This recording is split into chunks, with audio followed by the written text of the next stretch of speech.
ஆடவர் உலகம் வேட்டியில் உதயம். உதயம் வேட்டிகள் ஷர்ட்டுகள். மூன்றாவது முறையாக பாஜக மீண்டும் ஆட்சி பொறுப்புக்கு வரக்கூடாதுங்கிற அந்த ஒற்றை புள்ளியில தான் இந்தியா கூட்டணியில் இருக்கக்கூடிய கட்சிகள் இணைந்திருக்கிறீர்கள். இப்போ பாஜக வரும், ஆனா பிரதமர் மோடியா அமித்ஷாவாங்கிற அந்த சந்தேகம் மட்டும் கெஜ்ரிவாலுக்கு இருக்கா? இல்லை, அப்படி இல்லையே. நோக்கம் வந்து பிஜேபி வரக்கூடாதுங்கிற நோக்கம் தான் இது. இல்லைன்னா நாங்கள் இந்த கூட்டணிகள் வந்து நீங்கள் சொன்ன மாதிரி நாங்கள் வந்து தனித்துவமாக தான் நாங்கள் வந்தோம். தனித்துவமாக தான் டெல்லியில் வந்தோம், தனித்துவமாக தான் பஞ்சாபில் வந்தோம், தனித்துவமாக தான் குஜராத்தில் இறங்கணும், எல்லா இடங்களையும் வந்தோம்.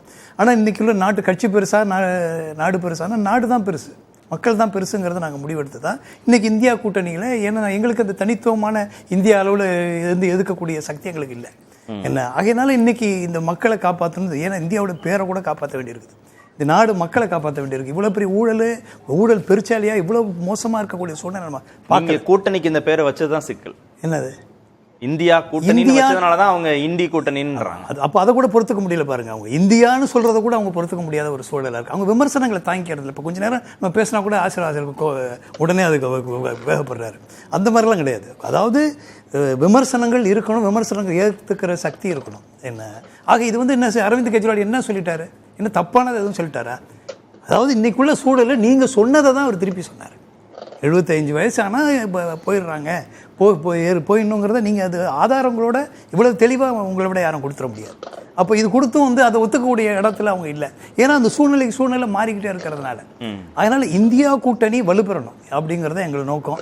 இந்த தேர்தலில் இது இந்தியாவை அவர் நேற்று சொன்ன மாதிரி இந்தியாவை நம்ம மீட்டெடுக்கணும். 140 கோடி மக்களும் இன்னைக்கு ஒன்று சேர வேண்டிய ஒரு கட்டாயத்தில் இருக்கிறோம்.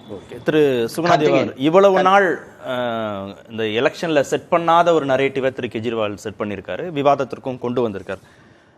திரு மோடி பிரதமரும் இல்லைன்ற அதில் சந்தேகத்தை ஏற்படுத்துறது என்ன லாபத்தை இந்தியா கூட்டணிக்கு கொடுக்கும், என்ன பாதிப்பை பாஜகவுக்கு ஏற்படுத்தும்?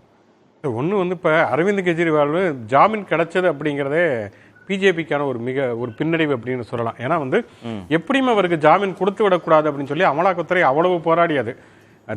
ஒரு அரசியல்வாதிக்கு வந்து தேர்தல் பிரச்சாரங்கிறது அடிப்படை உரிமையெல்லாம் கிடையாதுங்கிற அளவுக்குலாம் கடுமையான வாதங்கள்லாம் முன்வைத்தது. அவர் வெளியில வந்தார். ஊழல்வாதி வந்து பிரச்சாரம் பண்றாரு, எங்களுக்கு நல்லதுதான் பாஜக சொல்றாங்களே. ஆனா இப்ப அந்த மாதிரியான நிலைப்பாடு அவங்ககிட்ட இருக்கிற மாதிரி தெரியல. ஏன்னா வந்து அரவிந்த் கெஜ்ரிவால் வந்து அந்த வழக்கை பற்றி பேசக்கூடாதே தவிர அவர் மற்ற விமர்சனங்கள் முன்வைக்கலாம். அப்படிங்கிறப்ப அவர் 2 மிக முக்கியமான விஷயத்தை முன்வைக்கிறாரு. மோடி வந்து பிஜேபி இருக்கக்கூடிய மற்றவர்கள் எல்லாம் ஓரங்கட்டி விட்டு தன்னை சர்வதிகாரியாக முன்னெடுத்துக்கிறார். இப்படி கட்சியிலேயே சர்வதிகாரியாக தன்னை முன்னெடுத்துக் கொள்கிறவர் நாளைக்கு பிரதமராக வந்தால் இந்த நாடு வந்து ஜனநாயகம் கேள்விக்குள்ளாகும் அப்படிங்கிறது கெஜ்ரிவால் வைக்கக்கூடிய மிக முக்கியமான ஒரு விஷயம். ரெண்டாவது வந்து மோடிக்கு எதிரான ஒரு அலை என்பது பிஜேபியிலே இருக்கிறது என்கிற ஒரு யூகத்திலிருந்து அவர் அமித்ஷா நாளைக்கு வந்து பிஜேபி வெற்றி பெற்றார்களோ அமித்ஷா வருவார் அப்படிங்கிற மாதிரி சொல்லுகிறார். இப்போ இதை தாண்டி, அதனால தான் முதலே சொன்னேன், இதை தாண்டி வந்து அந்த மோடிங்கிற ஐக்கான் இவர் இப்போ ஆசீர்வாதமாச்சாரி சொன்னார் இல்லையா, நீங்களுமே கேட்டீங்க. 2014-19 இன்னைக்கு கண்டிப்பாக இல்லைங்கிறது எல்லாருக்குமே தெரியும். அன்றைக்கு தமிழ்நாட்டில் மட்டும்தான் எதிர்க்கட்சிகள் கூட்டணிங்கிற ஒன்று உருவானது. இன்றைக்கு இந்தியா முழுக்க உருவாகி இருக்கிறது. ஆந்திராவில் பார்த்தோன்னா மோடியுடைய படமே போடாமல் வந்து சந்திரபாபு நாயுடு தேர்தலுக்கு வெளியிடுறதை பார்க்குறோம். குஜராத்தில் ராஜபுத்திரர்களுக்கு எதிராக பேசி அங்கேயுமே மோடியுடைய மண்ணிலேயே நெருக்கடி பிஜேபிக்கு உருவாகிறது அப்படிங்கிறத பார்க்குறோம். இப்போ இந்தியா ரூபாலா வருத்தம் தெரிவிச்சிட்டார் பேசின பாஜக. அவர் 4 முறை வருத்தம் தெரிவிச்சிருக்கிறாரு, அது பிரச்சனை கிடையாது. ஆனால் அங்கே வந்து அவங்களுக்கு ஒரு நெருக்கடி உருவாகி இருக்கிறது அப்படிங்கிறத பார்க்குறோம். அரசியல் நோக்கர்களே இப்போ வந்து முதல்ல வந்து கருத்து கணிப்பு வந்து பிஜேபி தான் பெரும்பான்மையாக வரும்னு சொன்னவங்க கூட இந்த 3 கட்ட தேர்தலுக்கு பிறகு பிஜேபி வந்து பெரும்பான்மையாக வெற்றி பெற்ற குஜராத் உட்பட பெரும்பான்மையாக வெற்றி பெற்ற இடங்களில் கூட அவங்க அப்படி ஒரு ஃபுல் மெஜாரிட்டி வந்து வாங்க முடியாது அப்படிங்கிற விஷயத்தையுமே அரசியல் நோக்கர்களே சொல்லுகிறார்கள். அப்படிங்கிறதையும் நம்ம சேர்த்து தான் 2 வாரம் பொறுத்திருந்து பார்ப்போம். ஆடவர் உலகம் வேட்டியில் உதயம். உதயம் வேட்டிகள் ஷர்ட்டுகள்.